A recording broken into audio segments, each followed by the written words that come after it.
Great moments are born from great opportunity. And that's what you have here tonight, boys. I'm talking about we're beaten. We're not beaten. I'm not beaten. We're in this game. Anybody here tired? No. Sonny, Not tired. Holt, I'm just warming up, Sheriff. Connor, I'm ready, John. Bertie, you with us? Yep. Good. Because the Rangers are starting to breathe through their mouths. The strides are getting shorter. Do not give these guys too much respect. They didn't pull a dog sled, did they? No. Didn't skate the river, did they? No. This is our pond. Now Cameron Hughes gets the ran over the line. Clean pass for Morrison across. The shot, they score! Ryan Winterton and the Firebirds take the lead. 6:08 to go in the first period. Logan Morrison right up the tape for Winterton. And Coachella Valley out in front for the first time in the series. You know they just want you to bleed, right? I'm here to do whatever they need me to do. You know, if they need me to bleed, then I'll bleed for my team.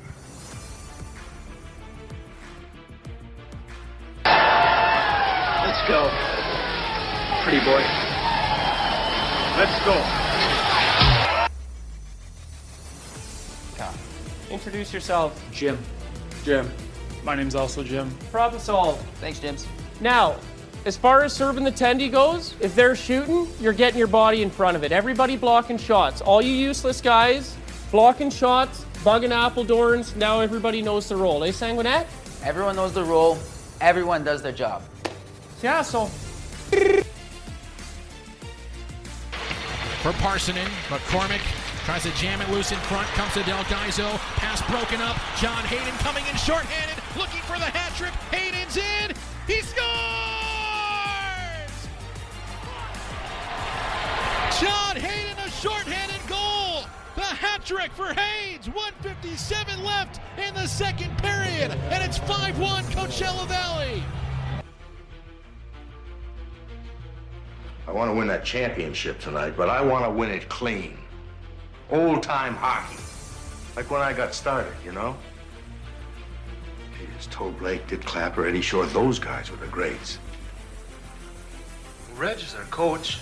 Yeah, sure, old-time hockey. Like Eddie Shore. Yeah. Coach, our line starts. Sure. You were born to be hockey players. Every one of you. And you were meant to be here tonight.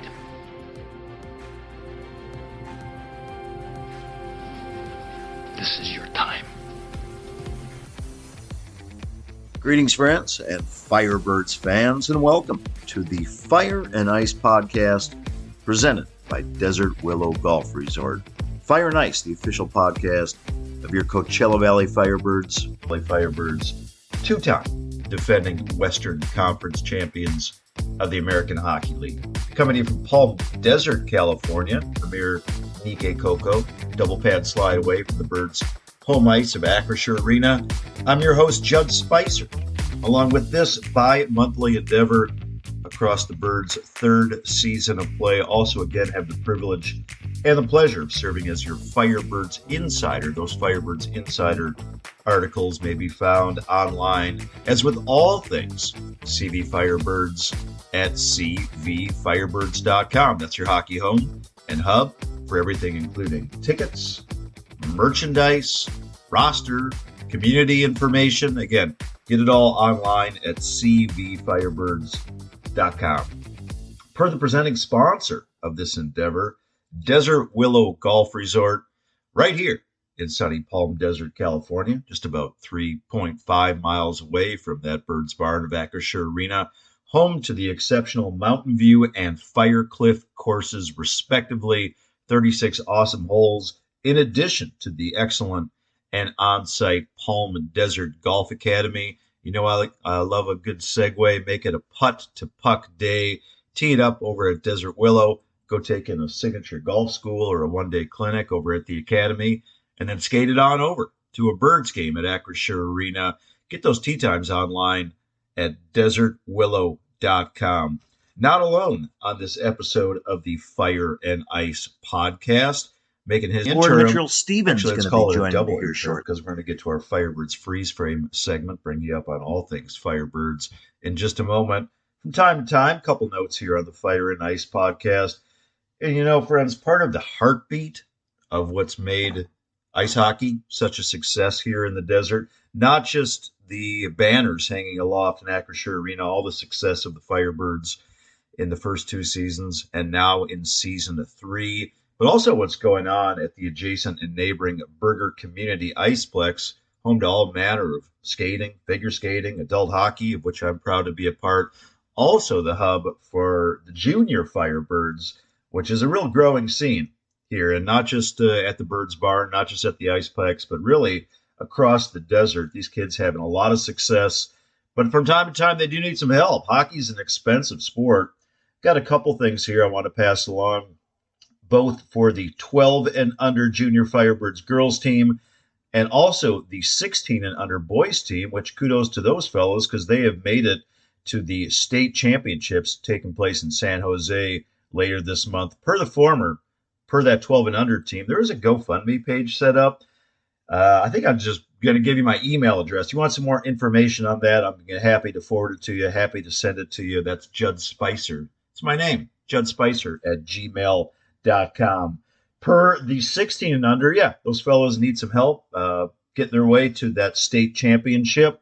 Again, hockey is an expensive sport. A lot of pads, a lot of skates, a lot of sticks, a lot of travel, hotel rooms. Got to feed these kids. I'm going to direct you to a social media account on Instagram. That's Puck Drop Media. I'm going to say that one more time for you. Puck Drop Media on Instagram. It's going to give you a little more direction how you can help fund those dudes getting their way, again, 16 and under junior Firebirds to that state championship later this month up yonder, San Jose. One more note for you. Not just hockey, of course, happening in Acrisure Arena. Got all manner of events, concerts, shows, and other sports taking place this weekend. Saddle up, cowpokes. We got the PBR, Professional Bull Riders, Unleash the Beast. I should probably get like a deep radio voice for that. Unleash the Beast taking place this upcoming Friday, Saturday, and Sunday. According to my Gregorian calendar, that is March 21, 22, and 23. I'm going to be there one of those nights, going to get my boots on, maybe some chewing tobacco. I don't know, but I'm going to get ready to unleash the beast. You should too. A few tickets still available. Dirt in lieu of ice. I believe this is the third consecutive year that the PBR has been at Acrisure Arena. I haven't made it to the first two incarnations of this event, but I've been told it's an absolute gas. Long time since I've personally seen any professional bull riding. I remember it being a great time. I hope to see you there with your boots, your cowboy hat, your belt buckle, and all the rest of the trimmings that come with the PBR. It's supposed to be a great time. Those tickets, as with all things Firebirds, you can get them at cvfirebirds.com, or even a technical idiot like me can download that CV Firebirds app. Easy way to get tickets for all things at Acrisure Arena, including but not limited to parking. All right, let's get to that Firebirds freeze frame segment, friends. 59 games down, 13 games, just 13 games left to play in this third season of Firebirds hockey. Third regular season, I should say. 32. 22-5 is the record, currently third in the Pac division. That's just 1 point behind second place Ontario, our I-10 rivals. However, a mere 5 points in front of fifth place San Jose. Yeah, I've never seen the division in these 3 years quite so compacted. And let's be honest, let's be candid, as we want to be on the Fire and Ice podcast. Birds currently riding a 3-game losing streak, although they did get a point out of one of those games in an overtime loss to Bakersfield last week. Across these 3 games, across these 3 losses, just 1 goal in each, something that we're not used to at this point of the season as we trend towards spring. In season 1, we saw the boys surge.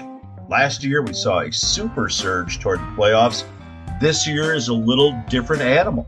Much of it is personnel based. We've got a bunch of guys up with the Kraken. I'm going to mention a few of them shortly. We've got some guys that are injured. Haven't seen Max McCormick since mid-January, our captain. Haven't seen Leighton Road, who was surging in his rookie campaign. Haven't seen him for about a month. And then Ben Myers missed the last game. Hopefully we'll see Ben back on the Acrisure Arena ice this week. Also probably worthy of mention that they traded Daniel Sprong. Got into that a little bit on the most recent episode. So in contrast with about 3 weeks ago, the Birds have been missing some firepower. We got a lot of young guys. We got a lot of rookies out there right now, finding their way, learning their way. Many, if not most of them, having great debut campaigns in the American Hockey League. But when you take 6, 7 guys out of your lineup in the course of 3 weeks, it's going to have some impact. Some of those young guys, extra weight on their young shoulders, see us through the course of these final 13 games in the regular season because there's so much jockeying for position. And ultimately, what we want to see, if not another Pac Division championship, if not a defensive last year's Pacific Division championship, is to finish in those top 4 slots, then get a host of the first round of the playoffs. You'll remember that those a best of 3 that is played in the first round of the AHL playoffs. Don't want to play that on the road, dudes. We want to get that at home. We want to finish in that top 4, in those top 4 slots in the Pac Division. That first round goes so very, very fast. Want to get that top 4 before season's end. And then at that point, several of the fellas that I referenced, Yanni Newman, didn't mention him in name because we're going to get to him shortly. Cale Fleury, he's up with the Kraken. John Hayden, also up the NHL. Well, we'll get all them back for our playoff run, but it's going to be a little while. We're going to have to wait it out, maybe sweat it out a little bit. As mentioned, count on those young guys and some of those veterans that are currently on the roster to get us through these final 13. Per the schedule, mentioned this in recent episodes, just 3 home games for the Birds in the month of March. 2 of those have already been played. The third will be taking place this Wednesday, March 19th, against the Henderson Silver Knights, against which or whom we have definitely struggled this year. Henderson's in last place, but they are decidedly a tough team. They've given up a league worst amount of goals when they visit this Wednesday night. Birds are going to have to pump in a few, conclude this 3-game skid. That is a 7 p.m. start. It's also Fuego's birthday. There's a poster giveaway accompanying that night. Birds then hit the road for a 4-game trip, going to get underway this Friday, the 21st, at Calgary. Birds will also play the Wranglers away on Sunday, this Sunday, the 23rd. Then get several days off. I count 1, 2, 3, 4, 5. Not exactly sure what the travel schedule is going to hold. Assume the boys are going to come back here to the desert as we're still enjoying the peak season before heading to Chicago against the Chicago Wolves outer divisional game. That is back-to-back this March 29th and 30th. Then get April Fool's Day off before the fellas return for what could very likely be a big one on Wednesday, April 2, 7 p.m. start against a very game Colorado Eagles squad. Reference some of the players. Yanni Newman, he has been up in the National Hockey League, 20-year-old Yanni Newman, and deservedly so with that call-up. Leads the Birds still with 26 goals on the season, combined with 15 assists. Team high tied 41 points. Yanni, in his brief NHL career thus far, 3 games, he's got 2 goals to show for it. So very proud of what he's been able to do in his brief introductory Kraken career. Mentioned that he's got a team high tied. That is with Ben Myers. Ben did miss the last game with injury. Certainly hope to see him back in the Birds lineup because we need him. He's having a great year for CV. Also 41 points, 20 goals coupled with 21 assists. Look forward to seeing Ben back in the lineup this Wednesday night versus Henderson.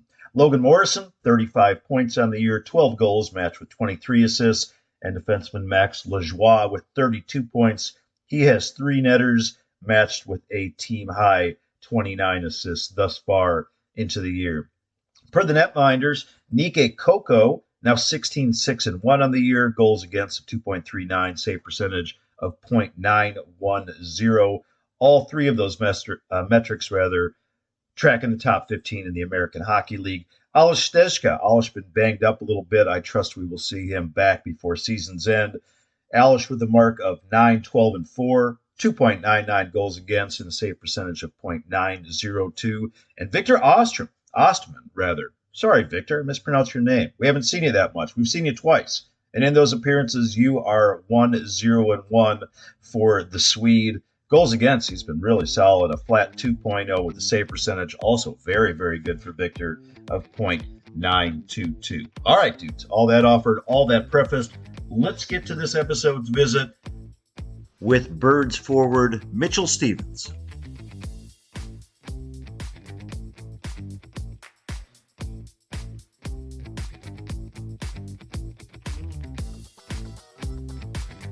All right, Firebirds friends. My guest on this episode is a 28-year-old native of Peterborough, Ontario, veteran of 123, that's 123 NHL games, including 28 this season with the Kraken. The resume also includes 276 more in the American League, for which he's got 170 points to show for it. New to the Birds this year as we wind down Season 3 of CV Hockey, we welcome frontliner Mitchell Stephens to the Fire and Ice podcast. Hello, Mitchell.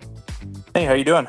I'm doing well. Does anyone call you Mitch, or do you always go by Mitchell? Always go by Mitchell. It's kind of, so it's very formal. Yeah, I just, name my parents gave me, so I just figured I'd stick to that, Has anyone ever casually called you Mitch or tried to call you Mitch? Everyone in hockey needs a nickname, of course, so maybe someone's tried to call you that and you've had to correct them? No, I don't mind it. I just, personal preference, I guess. Understood. Yeah. Welcome to the program and welcome to the desert, although you've been here for a good portion of the season. We've been enthused to have you. Big, broad question to start, but how would you describe your time this year in the Coachella Valley? Obviously split between the two teams, but as far as your time in the desert, how's it gone for you? You know what? It's been great. Just the whole, community, whether that's the golf, the restaurants, aside from the hockey part, but, just the overall feel, and you can really sense the communities behind this team too, right? So you go to a restaurant and, people come up to you and say, "Oh, great job." We love coming to the games and, love watching, and it's definitely a family feel around here. Have you had some specific instances where fans have come up and started asking you a lot of questions or started giving you particular compliments or saying things about the Firebirds? A few things that stick out for you this year? I think it's just, when we, different waiters at restaurants, they're just, they're happy that we're, coming out into the community or, and going to different spots and, trying different people's, restaurants or, going to different golf courses. So it's, no one say anything specific, but, just, they're really encouraging. They want us to do well. They love coming to the games and supporting, and just, for us to hear that, it's awesome. This is by no means to slight other stops that you've had in the AHL. I'm sure Laval is a fine place and Syracuse, but is the Coachella Valley, I don't want necessarily to say better. Obviously, we've got a lot of compliments from players and coaches over the last 3 years. But is it decidedly different than those other markets? Yeah, like you said, like Laval, Syracuse, they're great cities. Laval, it's a hockey hub, right? Montreal, and very passionate fans. Syracuse, it's a great town. But the feel's different here. It's you can't beat this weather. You can't beat the sort of atmosphere and around the buzz around the team, because the last 2 years they've done really well. So it's everyone's supportive, everyone's behind this team, and it's a great feel. I trust certainly in the NHL markets of which you've been a part. As you mentioned, when you go to restaurants or things like that, I trust you get a slap on the back or ask for an autograph or a waiter, as you said. But has that happened in those AHL markets where people would recognize you as much? Not as much, compared to here. At different spots in Syracuse, you had the university, in Laval, you had the Canadians, right? So being the, I wouldn't say the only show in town. I guess it's you sort of there's that sort of factor. How do you feel that this season has gone thus far for the Firebirds in your estimation, Mitchell? I think it's gone well. We have a lot of new faces, myself included. New coaching staff and a lot of really good young players, and I think that's a big step for a team that is young. It's to find ways to win. Get guys developed. And get those guys taking the next step in their careers, and I think that's really showing how invested these guys are, and it's really good to see. Honestly, it's uh, we're one of the top teams in our division, so it's awesome. Is it incumbent upon you, or maybe you take the onus and responsibility upon yourself as a veteran? We got no shortage of young guys. I think we played 9 rookies this year. Is it your responsibility to mentor some of those guys? I think there's a handful of guys. There's John Hayden, Ben Myers, Gustav Olson, Kale Fleury, Max Lajoie. Like we've between us we've played on a lot of different teams, played in a lot of years in the league, and I think it's important to really to help the young guys as their first couple years in the league, and it's they can only get better, and you know you try to you be encouraging, and some things like you tell them like do this, don't do that, and I think the young guys have responded really well to that, and you can see by the production, and not Yanni Newman going up, Jacob Melanson getting his first game, and uh, as an older guy, you love seeing them sort of succeed. When you say the don't do this or don't do that, are you referring to on ice responsibilities or life off of the ice? A little bit of both, honestly. I think it's for a lot of these guys, it's their first time living on their own because they've come from junior, and whether that's billet families or whatever. But um, there's challenges from living on your own for the first time. It's paying the bills or grocery shopping and all this stuff and becoming more mature, and um, I think they've done a really good job in doing that. Anybody in particular that you've taken under your wing, you think, thus far into the season? I think it's just more of a collective group.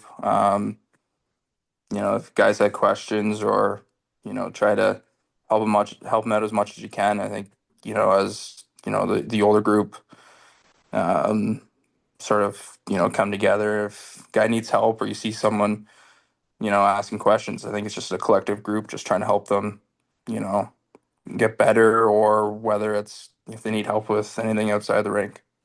When you see young guys in this league, what's a not uncommon thing that they struggle with off the ice? You referenced just the responsibility of paying bills, but I assume there are some other household tasks or some other life chores or responsibilities that, yeah, when you're 20 years old, living on your own for the first time, probably a couple thousand miles from home for some of these guys. What do you see one or two things that young players usually struggle with in just getting adjusted to professional hockey?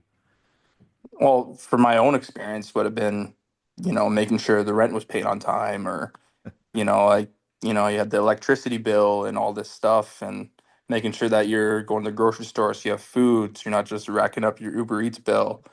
um, that's the one thing I had to adjust to for sure. But other than that, I think they've done such a good job. The young guys, they're really mature, and they take it on themselves to uh, you know get better at just life, I guess. Do you think that there's not a massive age difference, although sports obviously ages people than differently than real life does, but a dramatic difference between today's 20-year-old hockey professional and back when you were 20, a mere 8 years ago, I should add. Yeah, I mean, these they were very good hockey players, and they're in this league for a reason, and it's great to see how far the development has come, and um, it's just that's kudos to the organization as well because they put the right people in place. They had the right skill development people, and they draft the right people. So it's really good to see. When you first played in the American League, that was back in 2015 and 16, 5 games for the Syracuse Crunch. And then again with the Crunch 2017, 18, 19, or I guess you could use the latter part of those years, 18, 19, and 20. I mean, I've heard a lot of people say this, Mitchell, especially this year, that the AHL is a better league than it used to be. That pound for pound, the level of play is up a couple notches from where it used to be, whether that be a decade ago or maybe even 20 years ago. Would you agree with that? I don't know. I mean, it's guys. There's more skill in the league for sure. Um, Players are better coming up. There's really good hockey players that I played with too when I was younger. Right? There's all these guys. I think the game always evolves. It gets faster. It gets you know more skill or whatever it may be. But I still think hockey's hockey and competition is competition. You still need to have that sort of drive, and that's what I found out when I first came up is that this is the guy's livelihood right now. It's this is their job. This is what they do, and you can't take that away, regardless of how skill or fast the game gets. It's still you still need to prepare and work. Friends, you're tuning in to the Fire and Ice podcast presented by Desert Willow Golf Resort. Pardon me on that. My guest is Birds forward Mitchell Stevens. I'll also want to remind that doing a ticket giveaway for this Wednesday night's game, Birds hosting the Henderson Silver Knights. Got to get those Silver Knights back after losing to them a few days back. Check the Twitter routes at Judd Spicer for that ticket giveaway. Mitchell, your career, you referenced a few times about when you were starting. I don't know if you could have had a more bizarre, interesting, fascinating, successful NHL debut. I mean, your rookie season going back with the Tampa Bay Lightning in 2019, 2020.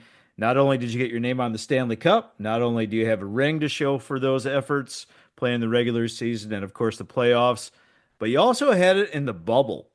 The straight, I mean, in whether it be American life, whether it be global life, North American life, whatever you want to call it, I think we all reflect back on that time in kind of this strange, opaque cloud. In some ways, it still seems very close, but in other ways, at this point, it seems very far away. Does that season for you seem far away? Yeah, absolutely. I think it's like what 5 years ago now. Yeah. Yeah, but you know what? I was fortunate to play on a very good hockey team with a lot of very good hockey players and a lot of very good people. Um, and we spent 65 days in the bubble, and you know what? We became brothers at that point because we're so secluded from everyone else, right? We came together and accomplished a goal, and I was just grateful to be a part of that. What was life like in that bubble? Well, it was tough because we're away from our families, right? And it was, we had one sort of goal and one mission, and um, but it was a challenge to be locked up essentially in a hotel or a compound or whatever it was, and um, but then again, you're playing hockey every day, you're competing every day, you have a common goal as with the guy next to you. So it became fun at that point too. And when we got to Edmonton, after being in there for 40 days, 30 days, um, you sort of look around and guys just had that mentality of, all right, let's just get this job done so we can go see our families, and they celebrate with our families and celebrate with the guy next to you. Who or what, after all that time, I don't want to say who, that makes it too competitive amongst your family members. But what, I guess, perhaps were you missing the most after all that time away? from your own home? Probably my wife and my dog. Yeah, that was, you know, having them as my support system. I'd call her every chance I got every day and just sort of check in. And, because life wasn't great for them either. They were, shut down, mask, and, she wasn't able to do much. So it was, we were sort of in that boat together, but not together at the same time, right? So it was a challenge, but I was glad she was, winning in Tampa to celebrate after that. Yeah. How'd you spend a lot of that downtime, or how'd you spend that time in lockdown when you weren't on the rink? Yeah, we had a lot of like team lounges. So we had, PlayStation, Xboxes in there. And then we had pretty much a whole Toronto compound with pickleball. So it wasn't too bad. Like we still had activities to do, but when it came game day, it was all focus. It was all business. Yeah. I mean, when you look back at it, I kind of already asked you this, but I don't know. When I look back at that time now, obviously it seems so strange, I'm Yeah. personally in favor of a lot of the precautions that were taken. This is not a political show or a medical show, but I was fine with it. I felt they were there for my safety. But it all looking back on it now, it seems very far away and it seems very, very weird that we lived through that. And I thought often about what the basketball players or what the hockey players or other professional athletes were going through. I mean, when you reflect on it, in some ways, does that just seem so bizarre to you now that you live that way? Yeah, absolutely. I mean, just the world we're living in now and thinking back 5 years ago, we weren't able to do much. And, whether we were testing every day and, yeah, pretty much locked up in a hotel. So it was strange. And the fact that it was your rookie season must have add even another layer of it, that not only was it new for you to be in that position or playing for a Stanley Cup, but just to be in the NHL must have also been another layer of newness and perhaps strangeness for you personally. Yeah, absolutely. I was relatively young. I just tried to, do everything I can to, to play well, to, help the team win. And, um, for me, I was just so excited to be there. I was excited for the opportunity. I was excited to, you know, go out there and compete and play and everything. And, you sort of on game days, your mind goes blank and you just focus on, what you have to do, your job, right?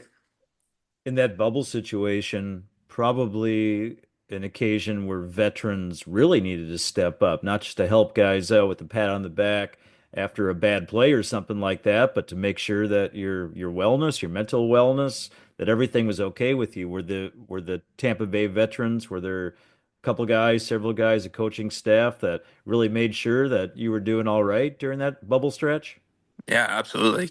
Guys like Victor Hedman, Luke Shen, Braden Coburn, like all these veteran guys that, you know, haven't won before either, right? So they're away from their families and their kids. And, I would always, try to, hang around them if I could and, learn from them, in this sort of environment. And, those guys really helped me to, sort of stay in the moment and stay, present for, the common goal that we had. Yeah. Are there lessons from that season that have always stuck with you about what it was like to be a key member of a championship team? Yeah, I think, whether you're in a game, you're out of game, or up in the score, down the score, I think just keeping a level head and um, always, finding, that purpose, if that makes sense. And those guys were awesome in the room and tried to, sort of keep everyone together, keep everyone on the same page. And we didn't have our captain there, Steven Stamkos, so it was, on different guys to sort of step up. And Kevin Shattenkirk was one of those guys, and he just kept I think the whole group just came together, and from the older guys down to the middle to down to the young guys. I think it's just became sort of like if someone was struggling or needed something, anyone was there to help. Or, if anyone, was doing well, they were like, okay, get on my back, let's go. I'm gonna lead this, right? So, I took a lot of, sort of things that, guys did, guys said, or, just their overall work ethic and their daily approach to the game. And it's definitely stuck with me. Do you ever wear your ring? I don't know. It's pretty big. A little too flashy to wear on a daily basis. You could walk down El Paseo and Palm Desert and flash that thing around. You fit in just fine, man. I Show know, that thing right? off. Yeah, absolutely. What about the cup? What about your time with the cup? What did you do with it? I had it back home. Had it in my house in, where we live in the summer, and then back home in Peterborough at my parents' house, and had my family, my wife, and all my buddies that, sort of, I grew up playing hockey with, and all the people that have sort of, supported me, helped me along the way. And it's just, as much as it's, an accomplishment that I've had, it's also for the people that have helped me along the way, and sort of invite them, and saying thanks for always having my back, or pushing me in the right direction. And so it was a really good day.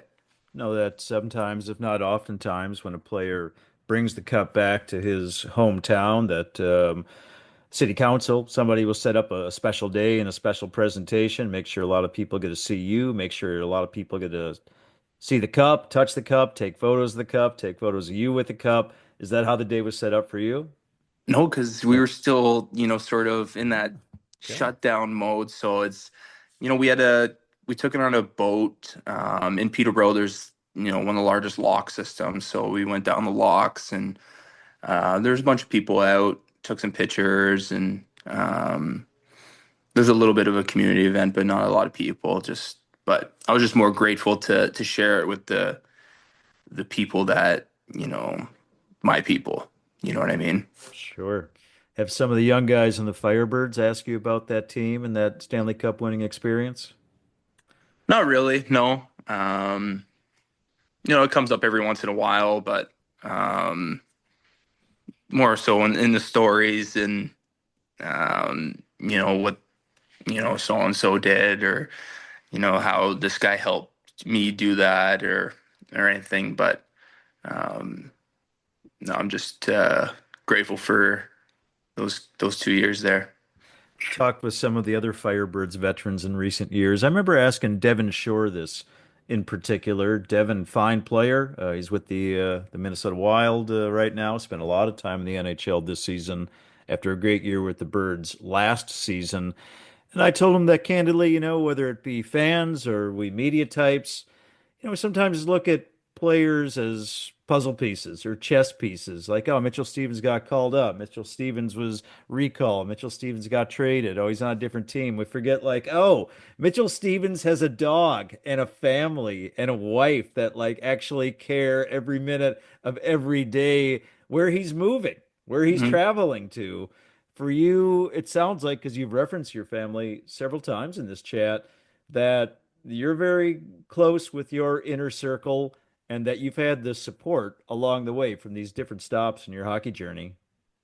Yeah, no, absolutely. I think, this is my wife. She's out here in the desert now, and she's enjoying herself. We have the dog here, and but you're right. It's not just me, doing this. It's her. It's our dog. It's our families, and um, I wouldn't be where I am without her support, right? And um, you sort of you need that support system, and a lot of guys can attest to that. Um, it's hard to leave it at the rink sometimes, the games and practices and all that. But, when you come home to your dog, to your wife, that's your life, right? So it's awesome that, I'm grateful for her. She's supported me through all this. Key question on the Fire and Ice podcast. What kind of dog do you have and what is his or her name? We have a 6-year-old golden doodle. His name's Leo. Yeah. Okay. Yeah. Desert He's he the best. is he a desert dog now? Does he like run around the sands and such? Nah, not really. No, he hates the heat. Not Yeah, he built for hates the the heat. heat. No, he loves the snow because we got him when it was in the middle of November back in Toronto, so it was snow. So he loves the cold, but he's slowly adjusting to it. All right. Couple more for you today. We've got Mitchell Stevens joining us on the Fire and Ice podcast, presented by Desert Willow Golf Resort. Mitchell, looks like, well, all this is an audio medium, so people can't see us talking, but your lid, it looks like an American Express hat that you've got on. So I'm assuming that maybe you took in a day of the PGA Tour. However, I know, or I feel quite certain that you did take in an evening at the BNP Paribas Open because I saw you there. I saw a bunch of Firebirds there, and I feel pretty certain that you took in one night of tennis. I'm not a huge tennis guy personally, but did you have a good time? And what do you think of the sport of tennis? I've never been to a tennis match until I went to it, and it was awesome. Like The you, atmosphere, the players, like it was great. A lot of us went. We all pretty much went when we could. Um, but yeah, no, the tennis was awesome. I would completely concur that the setting as a sporting environment is world class. Honestly, one of the 10 best sporting venues in the world. We got right in our backyard at the Indian Wells Tennis Garden. Tennis itself, again, I'm not a huge fan, but it sounds like the actual play, the matches, the athleticism, the competition, that you did dig that. Oh yeah, absolutely. Just I love when they're competing, they're getting frustrated themselves. They want to win, and it's awesome to see. And we went to the finals, the Sabalenka Andreeva match, and it was a 2-hour match, and it was awesome. Back and forth, and just seeing both of those girls compete, and it's awesome. Did you get into it? You making noise? Are you cheering? Or Oh yeah, you just like craning your head back and forth I was watching doing that. I was doing both those. So I was, and you appreciate the shots, and you appreciate their athleticism, because I couldn't do that. Like when they're serving 135 miles an hour, and I'm like, said to the guy next to me, I'm like, there's no way you give me 20, 30 of those. There's no way I'm returning that. Right. So it's awesome. Something also to be said for 130-mile-an-hour slap shot. Yeah. If it can get it up to that tick, maybe a little tougher. But yeah, let's bring it back to the ice to close it out. Birds, it's rare that I speak this sentence, Mitchell, but a 3-game skid. Just one goal in each of those last 3 games. Referenced on this program, the personnel that is not here currently leaves it to you and the dudes that are currently playing till we get some of those guys back to finish out this regular season, these last 13 games, get us a nice playoff post in the Pacific, see where it goes from there, try to make a run at another banner in Acrisure Arena. What do you think you need to do? What do the Birds need to do as the roster stands today to really close out these last 13 very strong? I think we're in a good spot. Like you said, 13 games left. Just need to take it day by day. Honestly, it's there's guys up, there's guys hurt. But I think it's important that it's a mentality of next man up. I think that's a really important mentality to have, and trust that the guy next to you is going to do their job, and that you're going to do your job as well. So for us going into tomorrow night, it's a big game, and I think it's important for us to stick with what's made us successful in the past. Shot volume, playing great structure in the defensive zone, and for us it's taking it game by game, and rolling with who we have. Mitchell Stevens, appreciate your time. A pleasure to have you on the Fire and Ice podcast. As things go well, and we see that this is going to be a strong playoff team again for the Firebirds, hopefully we can add some more hardware to that Mitchell Stevens mantle when all is said and done come June. Thanks again for joining, man. Appreciate your time. Awesome. Thanks, Judd.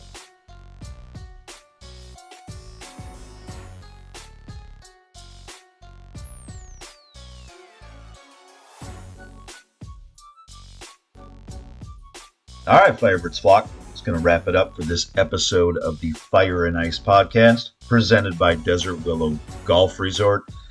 So appreciative of your continued support of this endeavor, your time, your interest, your ears. Equal thanks go to this episode's guest, CV Rookie Forward David Goyette. Great chatting with David. And equal appreciation goes to the presenting sponsor of this program, Desert Willow Golf Resort, located right here in sunny Palm Desert, California.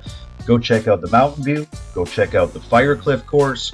Go check out the excellent and on-site Palm Desert Golf Academy for all your swing tutelage needs. Go see my man Paul Busey over there.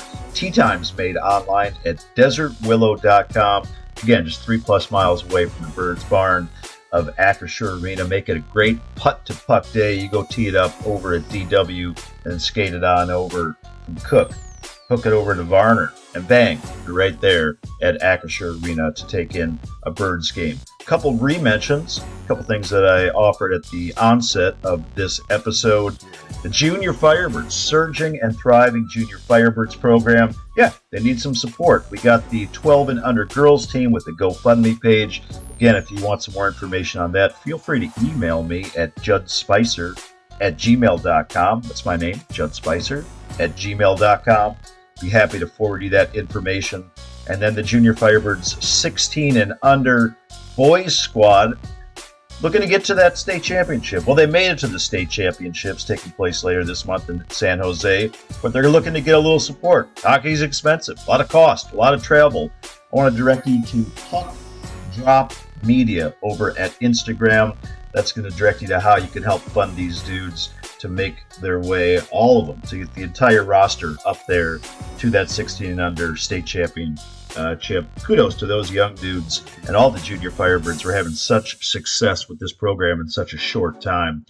Going to see you at the Birds Barn this Wednesday night, 7 p.m. puck drop versus the Henderson Silver Knights. It is Fuego's birthday. Don't forget the poster giveaway, the accompanying poster giveaway that comes with Fuego's birthday. And then this weekend, Unleash the Beast. PBR, replacing the ice with dirt at Acrisure Arena. Friday, Saturday, Sunday, going to be a great show. I got my cowboy boots already set. See if those fellas and riders can hang on for 8 seconds. Thanks again, everybody, for tuning in. And remember, as always, one valley, one team, rising together.